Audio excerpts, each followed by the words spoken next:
اعوذ باللہ من الشیطان الرجیم بسم اللہ الرحمن الرحیم۔ میں سب سے پہلے تو شکریہ ادا کرتا ہوں میرے ان سب بھائی اور بہنوں کا جنہوں نے میرے لیے اتنے پیارے خوبصورت الفاظ کہے جس کے میں قابل نہ تھا، لیکن میں شکر کرتا ہوں اللہ تعالیٰ کا کہ جو کچھ میں نے ان 16 مہینوں میں یہاں بحیثیت گورنر سندھ خدمات انجام دی، اسے لوگ سراہ رہے ہیں، اسے پیار سے لوٹا رہے ہیں، تو میں سمجھتا ہوں کہ اس سے زیادہ میرے لیے کوئی فخر کی بات ہو نہیں سکتی، کیونکہ لوگ اپنے لیے الفاظ کہلواتے ہیں۔ میں نے کئی بڑے بڑے لوگوں کو پرچی دیتے دیکھا ہے کہ جب آپ اسٹیج پر جائیں تو میرے لیے 2 الفاظ کہہ دیجیے گا، لیکن ان 2 کے بجائے 200 الفاظ بغیر پرچی کے اگر کہے جا رہے ہیں تو میں سمجھتا ہوں کہ جو خدمت کی تھی اس کا حاصل حصول اللہ تعالیٰ نے آپ سب کے پیارے اور خوبصورت الفاظوں سے مجھے لوٹا دیا ہے۔ میں معیز بھائی کا، ہیرا کا تہہ دل سے شکریہ ادا کرتا ہوں کہ انہوں نے آج مجھے یہاں مدعو کیا، اور جس اویئرنیس کی وہ بات کر رہے ہیں، جس طرح لوگوں کی حوصلہ افزائی کر رہے ہیں، میں سمجھتا ہوں اسی چیز کی ہمارے اس معاشرے کو ضرورت ہے کہ جو بھی کوئی اچھا کام کرے، جو بھی اچھائی میں اپنا حصہ ڈالنا چاہے، ہمیں اس کو سراہنا چاہیے، ہمیں اس کی عزت افزائی کرنی چاہیے، کیونکہ جس معاشرے میں ہم رہ رہے ہیں وہاں مفادات اور فائدے کا اتنا بڑا کاروبار شروع ہو چکا ہے جس تک آپ اور ہم نہیں پہنچ سکتے۔ جس پاکستان کو ہم نے شہادتوں، قربانیوں اور مقاصد کے لیے حاصل کیا تھا، آپ یقین جانیے ہم سبھی اس سے ہٹ چکے ہیں۔ حاصل تو اس لیے کیا تھا کہ جب اپنا وطن ہوگا تو وہاں سب سے پہلی چیز ہماری ماں، بہن اور بیٹیوں کی عزت محفوظ ہوگی۔ اور کس لیے لی تھی یہ قربانی؟ کیونکہ ہم غیر محفوظ کا لفظ میں اس لیے کہوں گا کہ سمجھتے تھے اپنے آپ کو اس وطن میں جہاں سب رہ رہے تھے، اس ہندوستان میں۔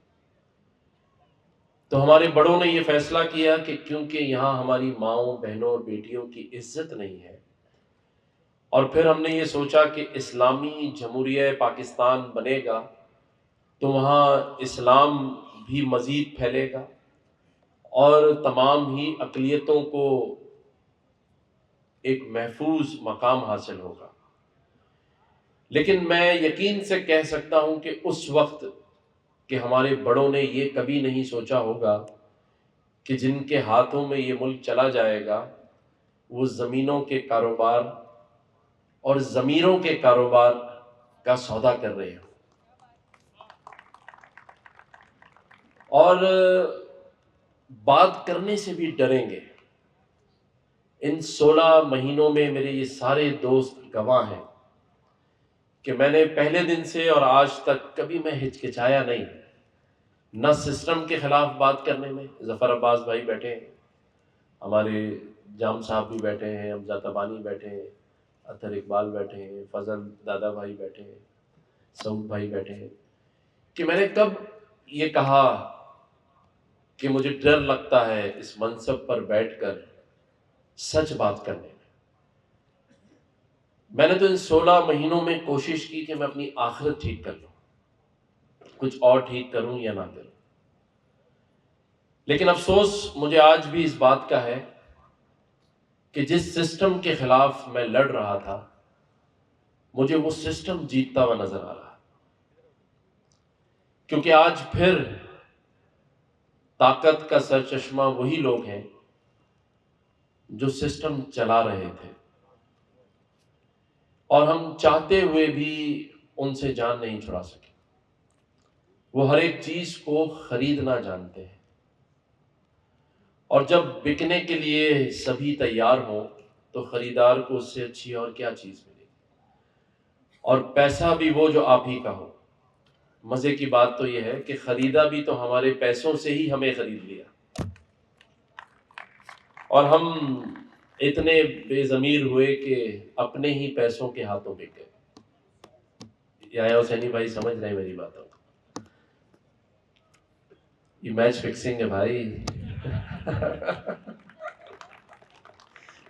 پہلے سے طے شدہ میچ ہے، اس میں اس کھلاڑی کی کوئی گنجائش نہیں جو جذبے اور قوم کے لیے کھیلے، اسے تو 12ویں نمبر پہ ڈال دیتا ہے۔ تو کوئی بات نہیں، سب سے اچھی بات یہ ہے کہ ہم نے حوصلے کے ساتھ، ہمت کے ساتھ، آج کل لوگ مجھے، ابھی بھی میں نیچے بیٹھا تھا اور اندر بھی بہت سارے دوست کہہ رہے تھے کہ بھائی آپ کا کیا ہوگا، آپ آگے کنٹینیو کر رہے ہیں یا نہیں کر رہے ہیں؟ تو میں نے اس گورنر ہاؤس میں بہت سارے کام وہ کیے جو عمران خان صاحب کہتے تھے۔ مثال کے طور پہ وہ کہتے تھے کہ جب اقتدار ملے گا تو گورنر ہاؤس کے دروازے کھول دیے جائیں گے۔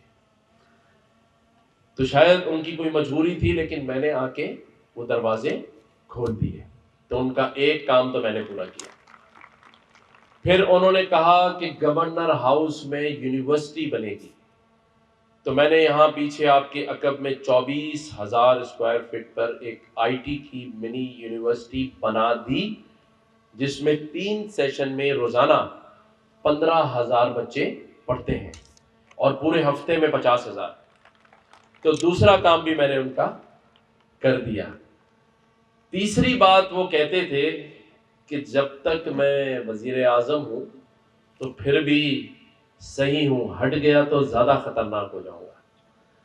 تو میں بھی آج ان کا تیسرا کام بھی کرنے کے لیے تیار ہوں کہ جب تک اس منصب پر ہوں تو بہت سارے الفاظ اور باتیں اور جو لب ہیں وہ خاموش ہیں، جب کسی سازش کا شکار ہوں گے تو میرے خیال سے اس سے زیادہ خطرناک ہو جائیں گے، اور انشاءاللہ تعالی اپنے سارے انیشیٹوز، ہر وہ کام، ہر وہ وعدہ جو میں نے اپنے لوگوں سے کیا ہے، اپنے عوام کے ساتھ کیا ہے، اسے پورا کرنے کے لیے رات اور دن دونوں لگا دیں گے۔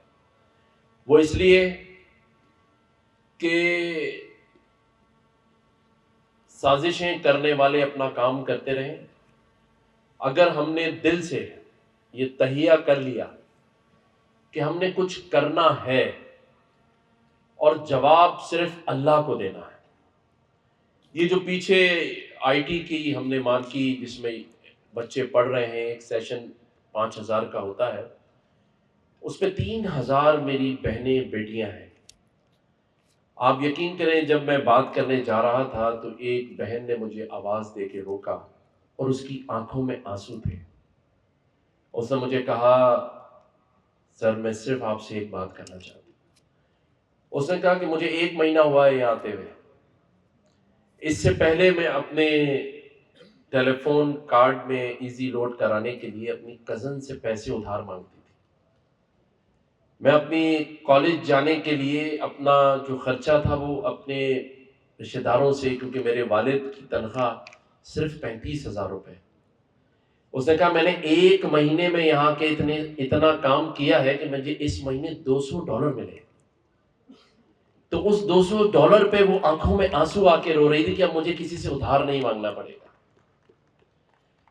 تو انشاءاللہ تعالی یہ $200 $2,000 میں بھی تقسیم ہوں گے، آگے جائیں گے 5,000 $8,000 بھی مہینہ انہی نوجوانوں میں سے یہ لوگ کمائیں گے انشاءاللہ تعالی، کیونکہ یہ کسی سیاسی مقصد کے لیے میں نے یونیورسٹی کا قیام نہیں کیا۔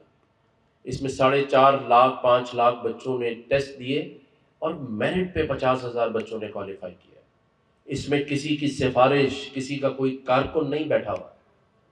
اس میں اس شہر، اس صوبے کے وہ نوجوان بچے بچیاں بیٹھے ہیں جن کو موقع نہیں مل رہا تھا، جن کی مجموعی طور پر ماں باپ کی تنخواہ ملا کے 50,000 سے اوپر نہیں ہے، ذہین ہے، لیکن اتنے وسائل ہی نہیں ہیں کہ وہ کہیں جا کے $1,000 $2,000 کا کورس کر سکے، اتنے وسائل ہی نہیں ہیں کہ ان کو کوئی 1 لاکھ اور 2 لاکھ کی جاب دے سکے۔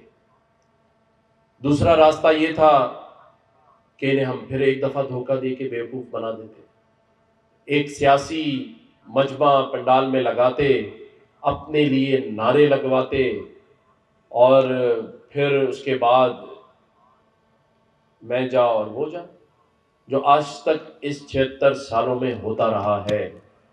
میں آج یہ تسلیم کرتا ہوں کہ کوئی بھی ایسا شخص مجھے نظر نہیں آیا جو عوام کے لیے سوچتا ہوں۔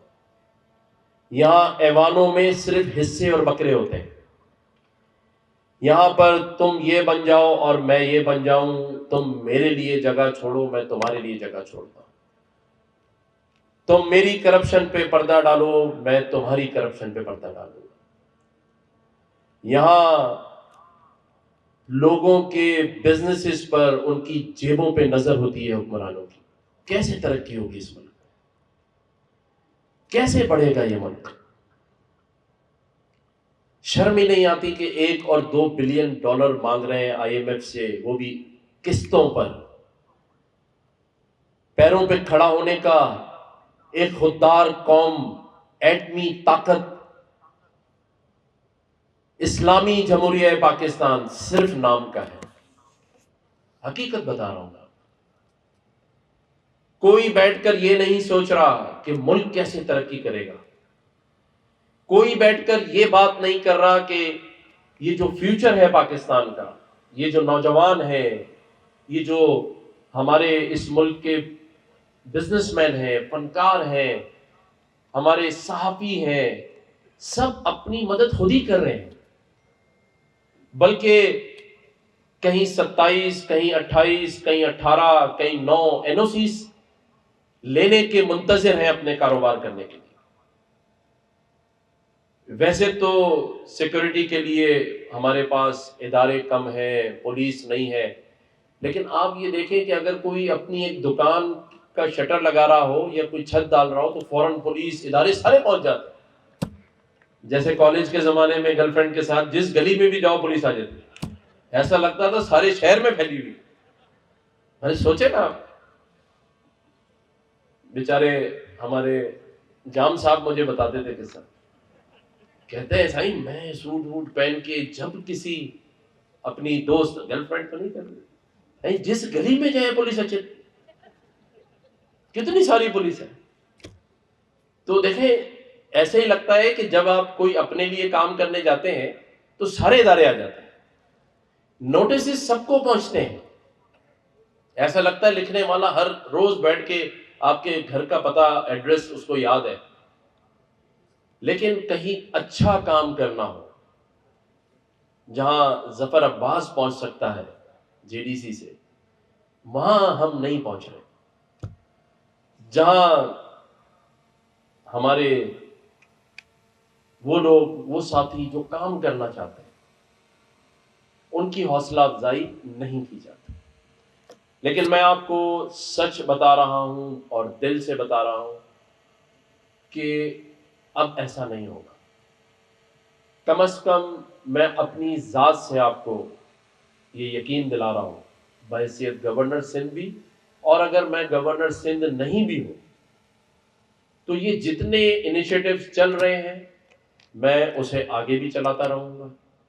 طاقتور پاکستان کے نام سے میں نے اپنی NGO رجسٹر کر لی ہے، اسی طاقتور پاکستان کے انیشیٹوز کو لے کے میں گلی گلی جاؤں گا، اور اسی طرح سے، اسی حوصلے کے ساتھ، بلکہ اس سے 3 گنا زیادہ حوصلے کے ساتھ میں کام کرتا نظر آؤں گا، کیونکہ الحمدللہ ان 16 مہینوں میں نے $1 کی کسی کرپشن میں، کسی سکینڈل میں میرا نہ ہاتھ ہے، نہ میرا نام ہے، نہ میرا پیر ہے۔ تو میں نے پاکستان سے باہر نہیں جانا ہے، میں نے دوسرے دن لندن کی فلائٹ نہیں لینی، اور الحمدللہ صحت بھی اچھی ہے، سارے ٹیسٹ کرائے، سارے اچھے آئے۔ یہ بھی بہانہ نہیں ہے۔ جام صاحب کہہ رہے تھے صحیح لندن علاج تو کرا سکتے ہیں آپ، پھر جب دوبارہ گورنر ہی ملے تو آپ واپس آئیے گا۔ میں نے کہا صحیح سارے ٹیسٹ کروا لیے، اور ڈرتا ڈراتا میں کسی سے نہیں ہوں سوائے میری بیوی کے جو یہاں بیٹھی ہے، تو اس سے پھر نمٹ لیں گے، کوئی مسئلہ نہیں ہے۔ باقی خوف خدا ہے، اللہ سے ڈرتا ہوں، اللہ کے علاوہ کسی سے نہیں ڈرتے۔ اس منصب پر اللہ نے بٹھایا، جب تک بٹھائے رکھے گا اللہ کے ہاتھ میں ہے، جب اللہ کو منظور نہیں کسی کی کوئی طاقت نہ بٹھا سکتی ہے نہ اتار سکتی ہے۔ ہر فلم کا ایک اینڈ ہوتا ہے، سبھی کو پتا ہے، جانا تو سبھی نے ہے، لیکن اگر اینڈ اچھا ہو تو خوشی ہوتی ہے۔ اور مجھے اس لیے بہت زیادہ خوشی ہے، جو میں نے سٹارٹ میں کہا، ابھی میرے یہ عمانی کونسل جنرل بیٹھے ہیں اور ان کی مسز بیٹھی ہیں، میری سسٹر، آپ کو پتا ہے وہ مجھے دونوں کہہ رہے تھے کہ ہم آپ کے لیے دعا کر رہے ہیں۔ تو بھائی اس سے بڑے اعزاز کی کیا بات ہو سکتی ہے؟ بشیر جان محمد صاحب جو تلو کے آنر ہیں، کل ان کا پرسوں میں نے وائس نوٹ سنا، خود بھیجا، مجھے کہا میں کعبۃ اللہ میں بیٹھا ہوں، حرم میں اندر بیٹھا ہوں اور آپ کے لیے دعا کر رہا ہوں۔ تو اگر میرے ایسے بزرگ، ایسے بہن بھائی، ایسے دوست ہوں تو مجھے کوئی غم نہیں ہے، کوئی فکر نہیں ہے۔ آج کا دن یہ تقریب جو ہے جس عنوان سے ہے، اس میں کوئی دو رائے نہیں کہ ہمیں اپنی بہن بیٹیوں ماؤں کو اس معاشرے میں سب سے پہلے عزت دینی ہے اور ان کے ہاتھ مضبوط کرنے ہیں۔ میں جس کانوکیشن میں جاتا ہوں یونیورسٹیز کے، آپ یقین کریں کہ اگر 20 گولڈ میڈل ہوتے ہیں تو 20 کے 20 میری بہنوں کو ملتے ہیں۔ تو جو ہماری بہنیں ہیں، بیٹیاں ہیں، میں ہمیشہ اپنے اس خطاب میں ان کے پیرنٹس سے کہتا ہوں کہ ان بیٹیوں کو بیٹیاں ہی رہنے دیں، بہویں نہ بنائیں۔ ان کے یہ جو میڈلز ہیں ان کو دیواروں پہ نہ سجائیں، اس معاشرے میں ان کو اپنا کردار ادا کرنے دیں۔ میری بیٹی 14 سال کی ہے، 15ویں سال میں انشاءاللہ لگے گی۔ جب اس نے اپنی ماں سے کہا کہ مجھے اسکول کے ساتھ کوریا جانا ہے، میں سلیکٹ ہوئی ہوں ڈیبیٹ کمپٹیشن میں، تو میری مسز نے اس کو منع کر دیا۔ اس نے کہا نہیں نہیں ابھی تم بہت چھوٹی ہو۔ لیکن جب وہ میرے پاس آئی اور اس نے مجھ سے پوچھا تو میں نے کہا تم ضرور جاؤ گی، کیونکہ میں تمہیں بیٹی نہیں اپنا بیٹا ہی سمجھتا ہوں۔ ہمیں اپنی بچوں پر، اپنی بیٹیوں پر بیٹوں سے زیادہ ٹرسٹ کرنا ہوگا۔ یہ ساری دقیانوسی باتیں ہیں کہ بیٹی ہو تو شرم سر سے جھک جائے، بیٹا ہو تو سر فخر سے بلند ہو۔ ہمیں بیٹی کو بھی بیٹے کی طرح عزت دینی ہے، اور یہیں سے شروعات ہوگی۔ تو گھر سے ہی شروعات ہے انشاءاللہ تعالی۔ آج کے اس دن کے اس عنوان کو سب سے زیادہ اگر کوئی سپورٹ ہوگی وہ میری ہوگی۔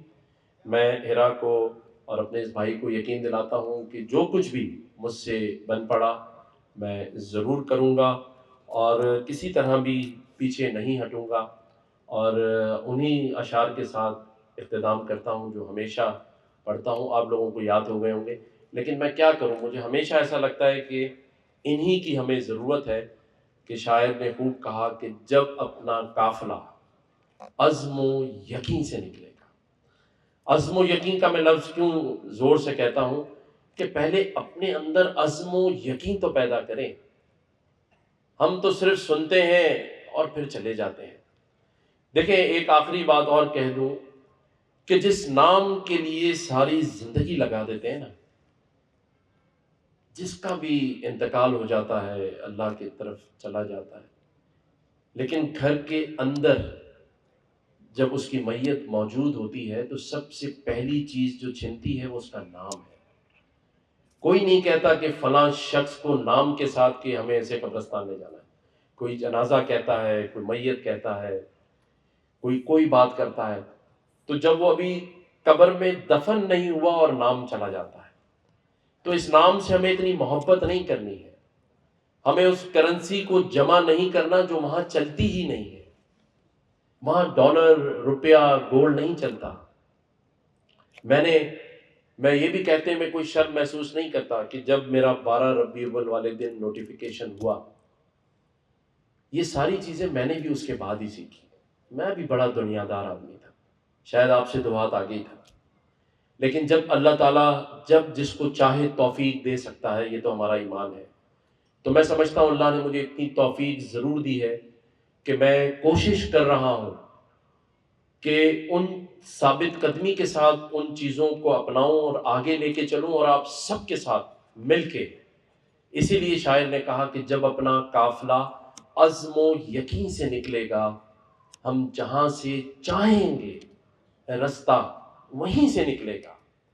ہماری چاہت پہ رستہ دے سکتا ہے اللہ، لیکن اس کے لیے ہمیں عزم تو کرنا ہی ہے، یقین تو کرنا ہے، ایمان کے ساتھ یقین بھی کرنا ہے کہ اگر ہم چاہیں گے تو چیزیں ٹھیک ہوں گی. اور وہ دن دور نہیں جو ہم کر سکتے ہیں. اور شاعر اسی میں کہتا ہے، اور جو بانٹے گا دنیا میں روشنی اپنی، اور جو بانٹے گا دنیا میں روشنی اپنی، وہ آفتاب اسی سرزمین سے نکلے گا. اور ہمارے پاس ظفر عباس کی مثال موجود ہے، ذیشان لویا جیسے لوگوں کی مثالیں موجود ہیں. اور پھر شاعر کہتا ہے، یہ میں کبھی کبھی ہمارے حیدر بھائی بیٹھے ہیں جیو کے کنٹرولر، میں کہتا ہوں کہ یہ شعر جو ہے وہ IMF کی نظر کر دینا چاہیے ہم سب کو مل کے، کہ نہ ہم سفر نہ کسی ہم نشیں سے نکلے گا، نہ ہم سفر نہ کسی ہم نشیں سے نکلے گا، ہمارے پاؤں کا کانٹا ہم ہی سے نکلے گا. ہمیں کسی کی ضرورت نہیں ہے. یہ کانٹا جو ہمارے پیر میں چبھا دیا گیا ہے یا چبھ گیا ہے، یہ ہم سے ہی نکلے گا. کوئی باہر سے آ کے اس کانٹے کو نہیں نکالے گا، بلکہ زخم اور بڑھا دے گا. تو یہ کانٹا ہم ہی نے نکالنا ہے. اور پھر شاعر کہتا ہے کہ وطن کی مٹی ہمیں ایڑیاں رگڑنے دے، وطن کی مٹی ہمیں ایڑیاں رگڑنے دے. ہمیں یقین ہے کہ یہ چشمہ اسی ماں، بہن اور بیٹی کے عزم و یقین سے نکلے گا. اللہ تعالیٰ پاکستان کا حامی و ناصر ہو. پاکستان پائندہ باد، پاکستان زندہ باد.